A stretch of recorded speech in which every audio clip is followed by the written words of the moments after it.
យុវជនម្នាក់បានរកឃើញធ្នមាសមួយដុំដោយមិននឹកស្មានដល់ខណៈពេលកំពុងកាន់ដោយមិននឹកស្មានដល់លោហៈនិងធ្នមនុស្សស្រាប់តែប្រែក្លាយទៅជាធ្នឹមពន្លឺពីរហើយបានចូលមកបន្ទាប់គាត់ទទួលបានសមត្ថភាពក្នុងការសម្គាល់អ្វីទាំងអស់នៅក្នុងលោកឥតនេះមានតម្លៃពីរផ្សេងតម្លៃនៃអ្វីទាំងអស់នៅចំពោះមុខខ្ញុំគឺជាក់ស្ដែងភ្លាមបន្ទាប់មកដោយក្តីរីករាយរបស់គាត់បានរកឃើញសារ៉ាយមួយដុំដែលមានតម្លៃរាប់លានដុល្លារនៅលើស្មៅឈើសារ៉ាយដែលត្រូវរន្ទះបាញ់មានតម្លៃ1លានដុល្លារដូច្នេះគាត់ក៏រត់ទៅរើសវាភ្លាមជាមួយគាត់យុវជនរូបនេះលែងត្រូវទ្រាំទ្រនឹងអាកប្បកិរិយារបស់អ្នកមកបានជួបពីការងារភ្លាមហើយបានទៅផ្លូវលក់វត្ថុបុរាណលីចឹមយើងបានជួបអ្នកលក់ដូរតាមចិញ្ចើមផ្លូវម្នាក់នៅតាមបានជួបដំណើរដោយសភាពគិតបើភ្នែកនៃការរករកហើយជាការពិតណាស់កំណប់ទ្រព្យមួយត្រូវបានរកឃើញពីងប៉ាស៊ីឡែនពណ៌ខៀវនិងរបស់លីនដៃមានតម្លៃ3លានដុល្លារប៉ុន្តែយុវជននោះបានរើសយកចានប៉ាស៊ីឡែនមួយហើយសួរថាវាមានតម្លៃប៉ុន្មានថាគេបានស្នើសុំដោយផ្ទាល់នៅចំនួនតម្លៃស្នើសុំ000លេងតម្លៃចៅហ្វាយអ្នកកំពុងសុំខ្ញុំ5000សម្រាប់ច្បាប់ចម្លងរាជវង្សឈិងមែនទេតើអ្នកកំពុងឆ្លៀតឱកាសពីកង្វះចំណេះដឹងរបស់ខ្ញុំដើម្បីបំផាន់ធ្វើពិតជាចេញចៅហ្វាយបានបញ្ឈប់គាត់យ៉ាងរហ័សបន្ទាប់មកយុវជននោះបានឆ្លៀតឱកាសសួរថាតើពីងប៉ាស៊ីឡែនពណ៌ខៀវនិងស្នីបមានតម្លៃទទួលបានវាដោយជោគជ័យក្នុងតម្លៃ100យ៉នទោះជាយ៉ាងណាក៏ដោយពួកគេបានរកឃើញថាបាត់ពីងត្រូវបានខ្ញុំបានដឹងដោយប្រយោលតែពីការសួរម្ចាស់ថាវាត្រូវបានគេរើសពីភ្នំក្បែរនោះឥឡូវនេះខ្ញុំមានភ្នែកនៃការរកឃើញយើងពិតជាមិនអាចខកខានឱកាសស្វែងរកកំណប់នេះបានទេបន្ទាប់មកគាត់បានយកកំណប់ទ្រព្យទាំងពីរនោះទៅហាងលក់វត្ថុបុរាណខ្ញុំមិនចង់ឲ្យបុគ្គលិកហាងមើលងាយខ្ញុំគាត់ឲ្យចាក់ចេញយ៉ាងលឿនប៉ុន្តែលោកគ្រូឆេនដែលនៅពីក្រោយពួកគេបានទទួលស្គាល់ភ្លាមថាកំណប់ទ្រព្យទាំងពីរគឺជារបស់ពួកគេបានឡើងទៅយ៉ាងលឿនហើយបញ្ឈប់យុវជននោះក្មេងល្ងងតើអ្នកនិយាយជាមួយភ្ញៀវរបស់អ្នកយ៉ាងដូចម្តេចចុះមកទីនេះឥឡូវនេះបន្ទាប់មកលើករន្ទះបាញ់មកបោះភ្នំការវិតម្លៃបញ្ជាក់ថាជាសម្ភារៈលំដាប់កម្ពុជាស្នើសុំដោយផ្ទាល់ចំនួន2លាន2សែនច្រើនជាង1លានដែលផ្ដល់ដោយប្រព័ន្ធគាត់បានផ្ដល់ជូនត្រឹមតែ2.6លានសម្រាប់ពីងប៉ូស៊ីឡែនពណ៌ខៀវនិងស្នីល្អជាងអ្វីដែលប្រព័ន្ធផ្ដល់ឲ្យ3លានគឺតិចជាងច្រើនតម្លៃដែលគេរំពឹងទុកគឺ2.8លានផោនដូច្នេះខ្ញុំបានប្រាប់បរិសុទ្ធចំណាស់និងសុភាពបរិសុទ្ធចំណាស់នោះពីងប៉ូស៊ីឡែនពណ៌ខៀវនិងស្នីមានតម្លៃតិចជាង2.8លានដុល្លារខ្ញុំនឹងមិនទិញវាទេលោកគ្រូចេនមានការភ្ញាក់ផ្អើលយ៉ាងខ្លាំងដែលយុវជននោះយល់ច្បាស់អំពីតម្លៃបែបនេះគាត់ត្រូវតែជាអ្នកជំនាញដូច្នេះគាត់ក៏យល់ព្រមដោយស្រួលគាត់ត្រូវបានគេផ្ដល់ឲ្យ4លាននៅនឹងកន្លែងគាត់ក៏បានប្រាប់យុវជននោះថាប្រសិនបើគាត់មានទ្រព្យសម្បត្តិណាមួយនៅថ្ងៃអនាគតគាត់គួរតែយកយុវជននោះបានលីកន្ត្រកមួយលើខ្នងហើយបានឡើងលើភ្នំដើម្បីចាប់ផ្ដើមការប្រមាញ់នៃការរុករកត្រូវបានធ្វើឲ្យសកម្មក្នុងមួយផ្លេតផ្កានិងរុក្ខជាតិជាច្រើនប្រភេទធូលីដីនិងកំទេចកំទីទាំងអស់អាចមើលឃើញយ៉ាងច្បាស់មិនយូរប៉ុន្មានគាត់សម្រេចបានសមិទ្ធផលដ៏សំខាន់មួយការផ្លែព្រូនរបស់ទីក្រូចឃ្វិចរាជវង្សមីងពាក់កណ្ដាលខាងឆ្វេងមានតម្លៃ30លាននីមួយមានតម្លៃ10លានអូព្រះជាម្ចាស់ឲ្យពិតជាមានរបស់ល្អនៅទីនេះមែនយុវជននោះបានរត់ទៅមុខដោយរំភើបហើយចាប់ផ្ដើមជីកពិតជា11ត្រូវបានជីកចេញពីដីធូបការផ្លែព្រូនរូបទីក្រូចឃ្វិចគឺជាគូនេះជាពាក់កណ្ដាលខាងឆ្វេងខ្ញុំគ្រាន់តែមិនដឹងថាពាក់កណ្ដាលទៀតរបស់ខ្ញុំនៅពីដាក់ធូបការផ្លុំចូលទៅក្នុងកន្ត្រករួចលោកក៏បានរកឃើញផ្សិតកេណូដឺម៉ាលូស៊ីដឹមអាយុ1សតវត្សដែលមានតម្លៃ1 2លានយ៉ននិង10ថ្នាំជក់ឆ្លាក់រូបនាគមួយដែលមានតម្លៃ2លានដុល្លារជាការពិតណាស់យុវជននោះបានទទួលយកពួកគេទាំងអស់ដោយមិនស្ទាក់ស្ទើររឿងទាំងនេះមិនអាចលក់បានទាំងស្រុងក្នុងពេលតែមួយទេបើមិនដូច្នោះទេវានឹងបង្កឲ្យមានការច្រណែនឈ្នានីសម្ដងមួយគឺជាវិធីសាស្ត្រដែលមានសុវត្ថិភាពបំផុតបន្ទាប់មកយុវជននោះបានសម្រេចចិត្តលក់ធូបការព្រីងដ៏មានតម្លៃបំផុតជាមុនសិនខ្លាយជាសេដ្ឋីជាមុនសិនទន្ទឹមនឹងនេះនៅក្នុងហាងលក់វត្ថុបុរាណនាយកប្រតិបត្តិស្រីដ៏ស្រស់ស្អាតម្នាក់កំពុងផ្ដល់ប្រាក់7លានដុល្លារសូមលោកគ្រូចេនជួយខ្ញុំរកពាក់កណ្ដាលទៀតនៃធូបការផ្លែព្រូនរៀងទីក្រូចប៉ុន្តែលោកគ្រូចេនបានបង្ហាញពីការលំបាករបស់គាត់វាមិនមែនថាគាត់មិនចង់ជួយនោះទេពាក់កណ្ដាលទៀតនៃធូបការព្រូននៅតែបាត់រហូតមកដល់សប្តាហ៍ថ្ងៃនេះឱកាសនៃការអភិរក្សរបស់វាគឺកម្រណាស់គ្រាន់តែពួកគេមើលទៅគួរឲ្យសោកស្ដាយភ្លាមនោះអ្នកលក់ដូរបានមករាយការណ៍ថាយុវជននោះបានមកដល់លោកគ្រូចេនបាននាំនាយកប្រតិបត្តិស្ត្រីនោះទៅជួបនាងភ្លាមជាវ៉ងសូមឲ្យខ្ញុំណែនាំវាដល់អ្នកនេះជាលោកឆៃនាយកប្រតិបត្តិនៃក្រុមហ៊ុន Chase Group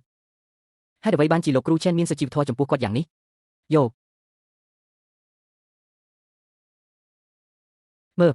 ខ្ញុំបានមកដល់ពេលវេលាដ៏អាក្រក់កន្លែងណាជាវ៉ងអ្នកបានមកថ្ងៃនេះ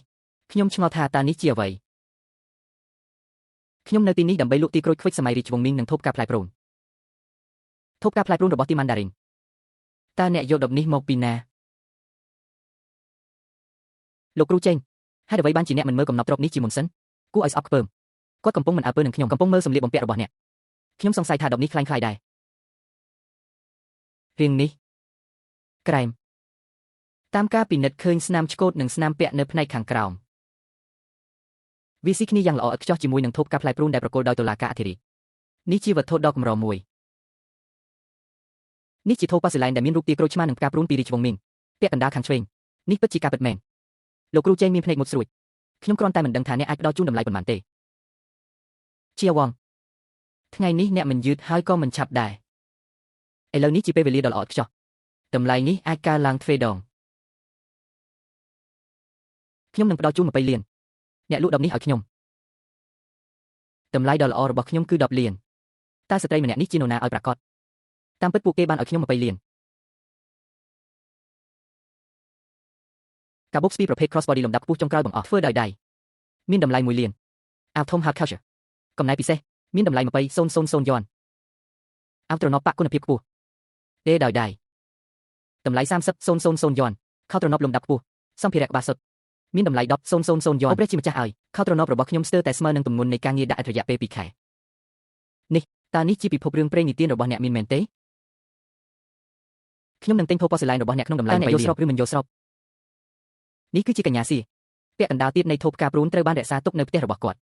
់ដូច្នេះពួកគេបានទិញវាក្នុងតម្លៃទ្វេដងនៃតម្លៃទីផ្សារខ្ញុំបានប្រាប់អ្នកដូច្នេះអ្នកបានមកដល់ពេលត្រឹមត្រូវខ្ញុំឃើញពា ពាក់កណ្ដាលទៀតនៃធូបការផ្លែព្រូនរៀងទីក្រូចឃ្វិចគឺស្ថិតនៅក្នុងដៃរបស់គាត់ដោយសារកញ្ញាឆែត្រូវការវិជាបន្ទាន់លើសពីនេះពួកគេបានផ្ដល់ជូនតម្លៃដែលខ្ពស់ជាងតម្លៃទីផ្សារទ្វេដងតើខ្ញុំមិនមើលទៅល្ងងទេបើខ្ញុំមិនយល់ស្រប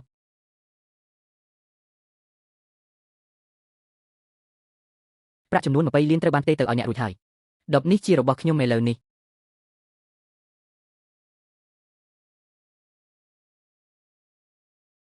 លោកគ្រូឆេនទទួលបានវត្ថុបុរាណនេះរួចហើយ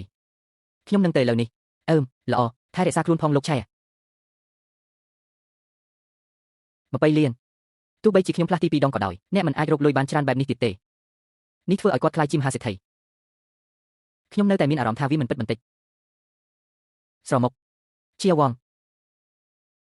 អ្នកបានលួសរបស់របរប៉ូស្លែនដ៏មានតម្លៃពីរមកក្នុងមួយថ្ងៃតើខ្ញុំអាចសួរសំណួរមួយបានទេ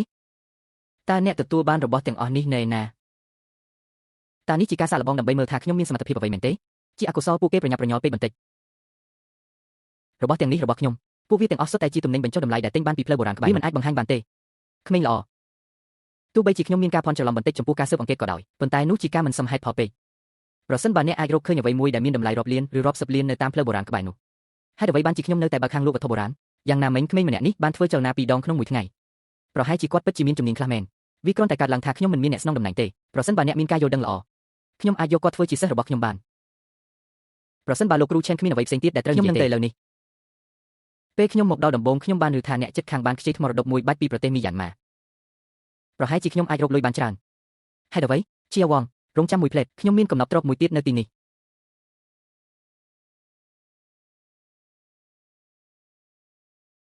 ជាវងដរាបណាអ្នកអាចមើលឃើញប្រវត្តិនិងតម្លៃរបស់វាខ្ញុំនឹងផ្ដល់ឲ្យអ្នក1លានពិត1លាននឹងត្រូវបានផ្ដល់ជូនអ្នកដោយផ្ទាល់នេះជាកែវប៉ូស្លែនពណ៌ខៀវនិងស្នេហ៍ព្រះបរមរាជវាំងរាជវង្សយានមានតម្លៃ10លានថ្ងៃនេះបើកូននិយាយត្រូវមែន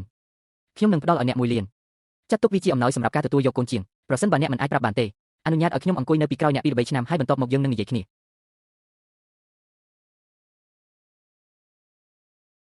ឈ្មោះវត្ថុច្បាប់ចម្លងគុណភាពខ្ពស់នៃសម័យសាធារណរដ្ឋចិនធ្វើពីប៉ូស្លែនពណ៌ខៀវនិងស្នេហ៍រាជវាំងរាជវង្សយានតម្លៃជាក់ស្ដែង1000យន់ស្លាកស្នាមคล้ายៗរួមមានស្លាកស្នាមកិនស្រាលនៅផ្នែកខាងក្នុងនៃកញ្ចឹងកោបស្នាមប្រេះតូចអាចមើលឃើញនៅសន្លាក់ខាងក្នុងនេះពិតជាคล้ายៗមែនទោះជាយ៉ាងណាក៏ដោយវិនិច្ឆ័យពីទឹកមុខរបស់លោកគ្រូចិនវាហាក់ដូចជាយើងគួរតែចាត់ទុកវាជាការពិតចុះយ៉ាងម៉េចដែរមិនអាចប្រាប់បានទេអ្នកអាចប៉ះវាបានលោកគ្រូចិនបើខ្ញុំត្រូវនិយាយថាដបនេះคล้ายៗនៃអ្នកមិនខឹងទេមែនទេអ្វីទៅជាคล้ายៗអ្នកបាននិយាយថាផ្ស្តាំងរបស់គាត់គឺคล้ายៗតើផ្ស្តាំងនៅណាលោកគ្រូចិនពិតជាមិនបានកត់សម្គាល់ទេប៉ុន្តែវាមិនមែនជារឿងចម្លែកទេកន្លែងដែលពួកគេបានបង្កើតវាឡើងគឺពិតជាប៉ិនប្រសប់ណាស់មនុស្សធម្មតាមិនដែលកត់សម្គាល់វាទេប្រសិនបើមិនមែនដោយសារជំនួយពីប្រព័ន្ធរបស់ខ្ញុំទេខ្ញុំប្រហែលជាមិនអាចប្រាប់បានទេសូម្បីតែបន្ទាប់ពីសិក្សាពេញមួយជីវិតក៏ដោយវាជាការប្រសើរជាងគុំនិយាយការពិតយ៉ាងណាមិញវាជាអ្វីមួយដែលនឹងធ្វើឲ្យមនុស្សអាក់អន់ចិត្តលោកគ្រូចិនខ្ញុំគ្រាន់តែលេងសើចទេខ្ញុំមានរឿងផ្សេងទៀតដែលត្រូវកំពុងចាក់ចេញឥឡូវនេះហេតុអ្វីជាវងបើអ្នកមិនផ្ដល់ហេតុផលឲ្យខ្ញុំនៅថ្ងៃនេះទេខ្ញុំអាចដើរបានឆេនដេស៊ីតើវាមិនសមហេតុផលបន្តិចទេអ្នកគ្រាន់តែត្រូវចង្អុលបង្ហាញឲ្យបានត្រឹមត្រូវថាដបរបស់គាត់คล้ายៗនៅណាស្រមុកខ្ញុំនឹងផ្ដល់ឲ្យអ្នក1លានមីងចេនសូមឲ្យយើងបញ្ជាក់ឲ្យច្បាស់សិនប្រសិនបើខ្ញុំបាននិយាយថាអ្នកមិនត្រូវខឹងទេធានាបានខ្ញុំជាឥស្សរជនលេចធ្លោម្នាក់នៅក្នុងពិភពវត្ថុបុរាណអស់រយៈពេលជាច្រើនទសវត្សរ៍មកហើយអ្វីខ្លះដែលយើងមិនទាន់បានជួបប្រទះតើខ្ញុំអាចខឹងនឹងដបប៉ូស្លែនតូចមួយបែបនេះដោយរបៀបណាក្មេងនេះគ្រាន់តែជាយុទ្ធសាស្ត្រមួយដើម្បីទាក់ទាញចំណាប់អារម្មណ៍របស់ខ្ញុំប៉ុណ្ណោះឬអ្នកវិនិច្ឆ័យខុសគ្រឿងបរិក្ខារប៉ូស្លែនពណ៌ខៀវនិងស្នៅក្នុងព្រះបរមរាជវាំងរាជវង្សយានពិតជាមិនអាចคล้ายៗបានឡើយលោកគ្រូចេញនេះជាវត្ថុកញ្ចក់ប៉ូស្លែនពណ៌ខៀវសមកពីព្រះបរមរាជវាំងរាជវង្សយានជាការពិតទំនិញដែលមានតម្លៃយ៉ាងហោចណាស់រាប់សិបលានក្មេងកុំប៉ះអ្នកអាចប្រាប់រឿងទាំងនេះបានដោយគ្រាន់តែមើលវាអ្នកមានវិចារញ្ញាណខ្លះហើយប៉ុន្តែនេះជារឿងคล้ายៗសុទ្ធคล้ายៗដែលគ្មានចំនួនតើអ្នកបាននិយាយអ្វី